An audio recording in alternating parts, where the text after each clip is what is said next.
And we're live.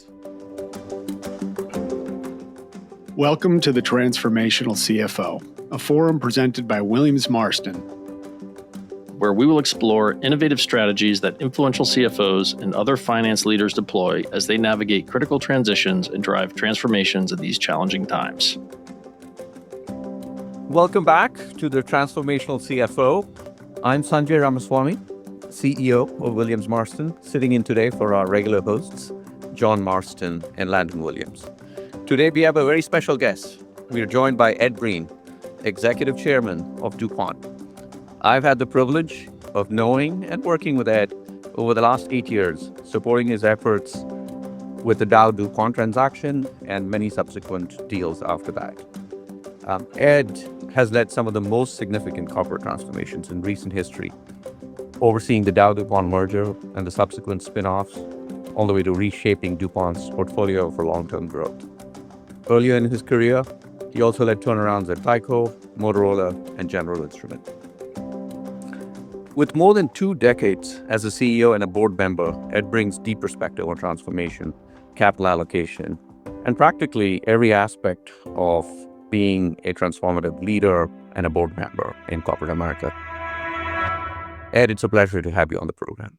Great to be with you, Sanjay. Well, Ed, it's great to have this chat. Maybe let's wind the clock back and just start by talking a little bit about your career. I'm sure our listeners are eager to place you in terms of what have been your formative experiences. Can you take us back to the early days of your career? What were some of the defining moments that shaped your view of how you run businesses?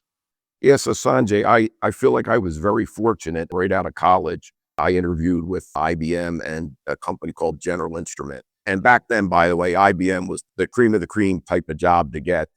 And I took the General Instrument job, by the way, which was less money, obviously less prestigious, but there just seemed to be a beehive of activity at their corporate office when I interviewed. There was just something very exciting about it.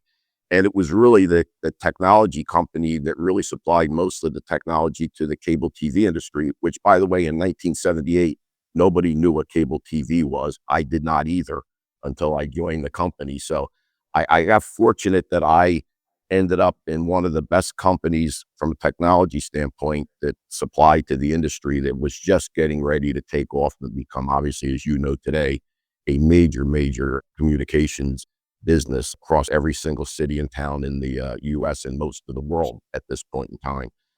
So that was very fortunate. But because I was fortunate, I got to hang around with all the founders of the cable TV industry, ended up being the CEO of General Instrument. So I got to do business with and be friends and partners with people like John Malone, Ralph and Brian Roberts at Comcast, really some of the industry's founders. And I learned so much in my 20s from hanging around those type of people that I learned, move with speed, be aggressive. They had a really tough operating rigor to their companies. So I learned to manage the companies I ran with a big operational rigor.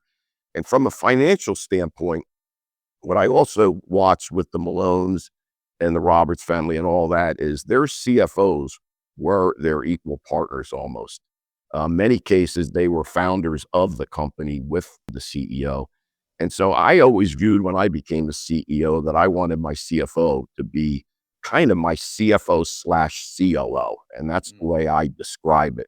I didn't want an accounting person. I wanted an equal partner that was strategically talking to me about all the issues as we move forward, not just being the numbers person. So I think I learned a lot of that early on also from watching these founders. That's terrific, Ed. I think it's going to be really interesting for the CFOs who listen in, because I'm sure many of them are thinking, how do I not only get good at my own function, but how do I, to your point, be a right-hand person to my CEO? Yeah. Well, your CFO, Sanjay, is doing, at least the way I run a company, they're almost doing every single thing that I'm doing.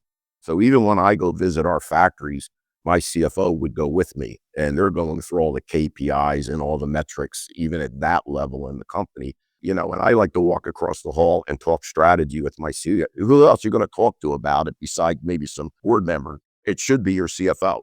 That's fantastic, Ed. It's great to hear from you about how the CFO can be more of a strategic partner to the CEO and really appreciate you bringing it to life with your own experience at DuPont. So let's talk about transformations, right? I think you really made your mark at Tyco. One of your early major leadership roles was at Tyco. You led a turnaround at a time of crisis. I think it was very public. Everything you did was probably, reported on, discussed ad nauseum. How did that experience shape the way you approached later transformations, let's say at DuPont? Well, that was in the press every day. It was Tyco, WorldCom, Enron every single day in the Wall Street Journal. So I knew I could get my news first thing in the morning when I woke up and see what was going on at the company I was running. You could say, hey, what did I do yesterday? And Yeah, open the exactly. But, I guess when you're in a crisis, the one thing you learn, it goes back to a point I just made a minute ago, you have to move with speed. You don't have time because every other company that was in crisis back then, and there was Adelphia, there was Arthur Andersen, WorldCom, Enron, they all went bankrupt. And Tyco was close to going bankrupt. We only had about 6 months to get things turned around and go out and raise money. So I think I always did move with speed, but the Tyco experience taught me, get the facts as quick as you can, make a decision, don't sit on it. You don't have time to waste here. The other thing I think it taught me was being able to make tough decisions and not fret over it too much. So after I got hired, I asked the whole board to resign. So it was the board that hired me. I asked them all to step down over a 4-month period. Eventually, I got them to agree to it, and they did it, and we formed a whole new board. I felt I needed to do that because we would never have the credibility to get over all the legal issues we were dealing with the SEC, the DOJ, the Manhattan DA, and all. I couldn't say it was a new company if it was the same board of directors at the top of it. So anyway, speed became something I thought I was always good at, but it really crystallized. Get facts and move on. I would say the second most important thing was I like to benchmark everything. So when I'm new to a company, I benchmark the overhead structure of the company, and I do it at the top level, at the corporate level. I do it at the division level where the P&Ls are. Right. And I do it by all the functions. And it's usually pretty fascinating if you do benchmarking compared to what you think the best run peer companies are. You usually find a lot of waste in a company. At least that's been my experience. So I like to benchmark. And by the way, even when I'm not new, every few years, I like to re-benchmark. So DuPont, going through the split we're now going through, we just went through a massive exercise again on benchmarking to the size of the company DuPont's going to be and where should we be aligned with our overhead structure. And so I always do that. And by the way, while I'm going through the first 6 months, obviously one of the most important things, I'm assessing the talent in the company, because usually you're going to make some changes, within 6 to 8 months. And then the biggest thing I would say that I do, and I consistently do this, but I certainly do it when I'm new in a company, is I really look at what proactively could we do strategically to improve the value of the company. But more importantly, I have found out you need to do a risk assessment, and you have to be really transparent and honest about what are the potential risks that this company could be facing over the next set of years. And maybe another way to say, what torpedo could hit the ship and sink it, type of thing. And I have found in my career, and this was the case at Tyco, that in probably 20 major decisions I've made in my career, and that's all. By the way, I've been a CEO for, I think, 28 years now. I've made maybe what I call big moves, big decisions, maybe 20. Half of them I did because I was concerned about a risk. And so when I ran Motorola, when I ran Tyco, I made some of the big moves because I was concerned about something that was a risk and I wanted to mitigate the risk. So I made a move. And I have found, being a board member at other companies, kind of looking at what's transpired over years there, that's been the same story, that many things that were done that were significant were done because we're concerned about a risk that was either present or potentially going to be present in the near future. So Bobby, I'll give you a great example. At Tyco, when I had the company turned around, we were doing well. The stock was maybe up 400% in the first couple of years. I went to the board and I said, I don't think this company makes sense in the form factors, and I think we ought to split it up. And they were flabbergasted that I even said that because we were doing well. It was a big company, second biggest conglomerate to GE at the time. And I gave the example of, we had a great division. It was a medical device division. And those companies traded at 22 times, and we were trading at 12 times as an industrial company. And I'm like, look, this industry buys companies and technologies. That's how you grow these businesses. I can't buy something at 22 to 24 times. When we're an industrial company trading at 12, we're really going to hurt this business. And I think if it had its own balance sheet, it could be acquiring companies and technologies and all, and it'll do really well. And we spun it out as Covidian, and it ended up being sold to Medtronic for $50 billion. By the way, that's 20 years ago. That was a lot of money back then. Right. So that was done because I was concerned we were hurting the business, and yet it was one of our best businesses. And so that risk that I was concerned about created the opportunity to create a lot of value for our shareholders. That's fascinating. Because I think you're probably one of the early movers, and now you're seeing the incredible number of spin-offs, right? Conglomerates are all spinning off, particularly with the same thought process that you went through when you were there at Tyco at the time. Yeah. Well, I think Tyco led the charge on that. And, we were Right. considered a multi-industrial company. And then either activists or, management teams on their own kind of figured out, hey, maybe there's way more value here. The Tyco story was interesting because operationally we did improve it and the stock was way up. But when we did it in two phases, the split, we split out our electronics business and our medical device business in one transaction. And then a few years later, we split out the other businesses and had RemainCo Tyco, which is our fire and security business. But it's very interesting. One of the other divisions we spun out was ADT Security. But what's a security business, a recurring revenue business, doing in an industrial conglomerate? It should have a levered up balance sheet because it's recurring revenue. So you would run it, the model would be different. So we eventually got to the point where we separated into 5 companies and had our shareholders were rewarded for that. So fast forward to DuPont, and I remember talking to you when you and I guess Dow were thinking about coming together as DowDuPont and doing the spins. Similar thinking there, or what else would you add to that story on DowDuPont? So the initial kernel of that was actually a risk. So I was on the board at DuPont for 7 or 8 months when they asked me if I would come be the CEO of the company, which I was not really ready to do because I was retired. I just was How many times have you been retired? more than once. But I was excited because of the opportunity. But one of the things was a risk. More than half the value of DuPont was 2 divisions we had, which were in the agriculture business. And you could tell that over the next year to 2 years, the industry was going to consolidate down to a few key players. And everyone was talking to everyone, and you could see it. And so Dow had one of the best agriculture businesses along with DuPont. And they had stuff that we didn't have. So it was a nice thing if we could get it together. And that was the initial kernel of thinking. But when we looked at it, we were like, why not just put the 2 companies together for a while and move the high-end specialty businesses that Dow had, which is about 1/3 of their portfolio, into DuPont, because we had a lot of specialty high-end businesses, and move our commodity businesses out of DuPont and put them into Dow, which was like 70% of what Dow was. So it was like, wow, we can create a world-leading agriculture company.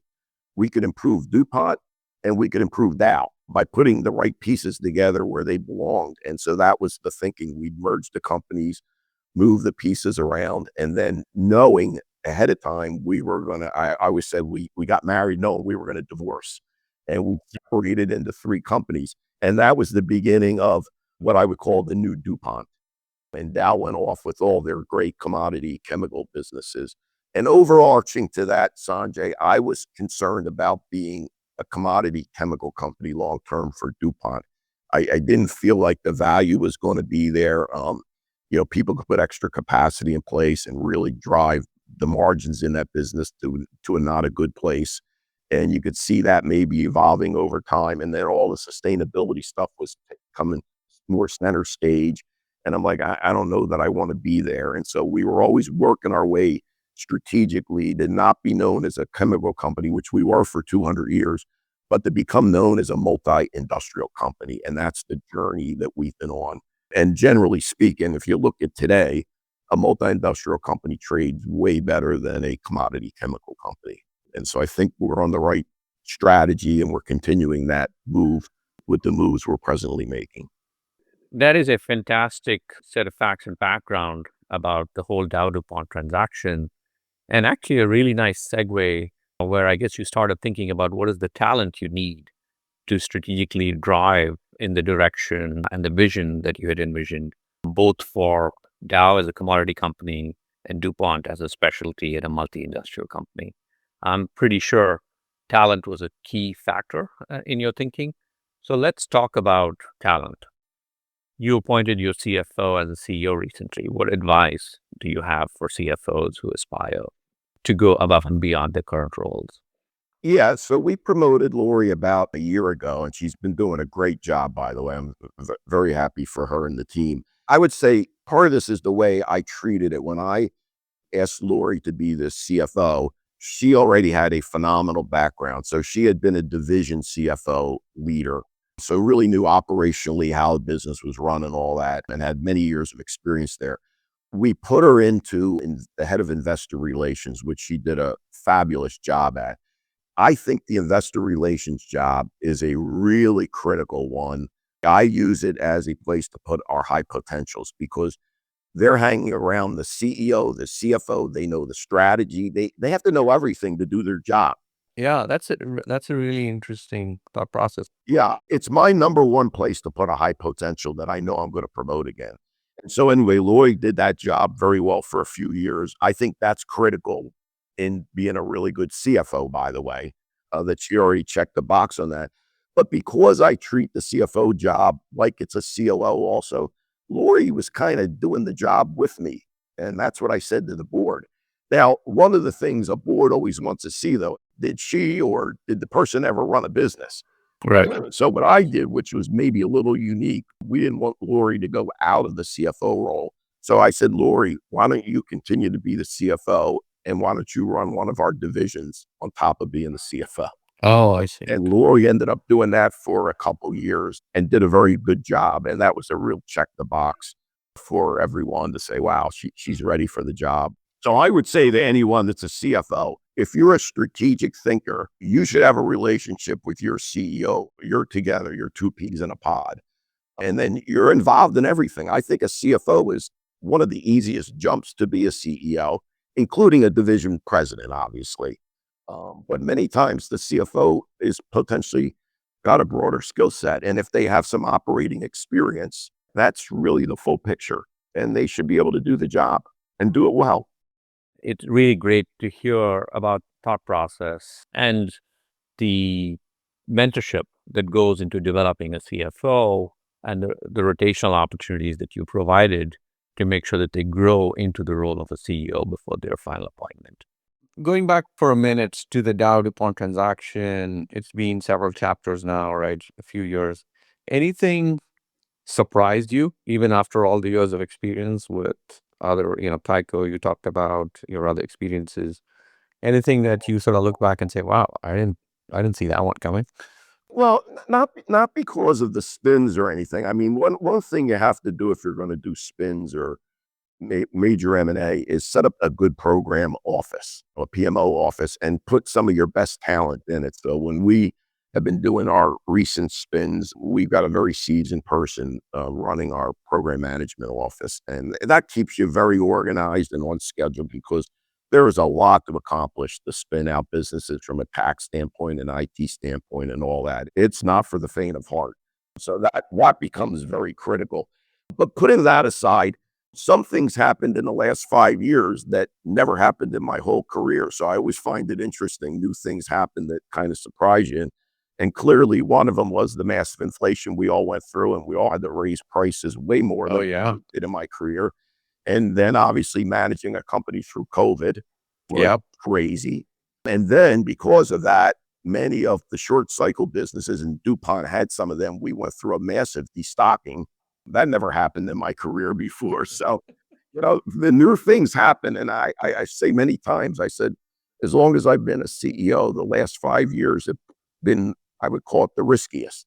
Just more things have happened that were not normal, but you manage your way through it. Yeah, that's a good segue to talk about the broader environment, because a lot of the things you talked about were sort of external forces, like outside your control, that just happened, which brings us to the deal market itself, right? It's been a little bit of treading water in the first half, some excitement about the second half, with potential interest rate cuts, etc. What is your take? How are you seeing the deal market today? What is your sort of prognosis on what companies should be thinking about in the second half for next year as well? Yeah, I think it's the environment's going to continue to improve. I mean, look, stock market's all-time high. Corporate balance sheets are in phenomenal shape. I would say the short-term negatives is people don't like uncertainty. So I think the tariff issue is just had people sitting back a little bit, like I got to understand where this thing's going to settle in at. I also think interest rates coming down, which it appears they're probably going to start coming down, will be a positive. That's been a negative. So, with strong balance sheets from companies, all interest rates coming down, I got to think that environment improves very nicely. I would also say there's a lot of private equity deals out there that the private equity firms have been sitting on for quite a while, True. because of some of the uncertainty and things have not been moving and all that.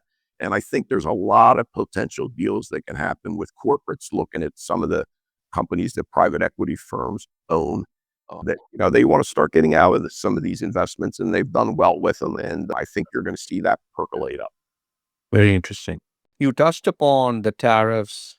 I know you have a pretty complex supply chain at DuPont, right? Very global. I know you spoke about risk. There's lots of risks in there.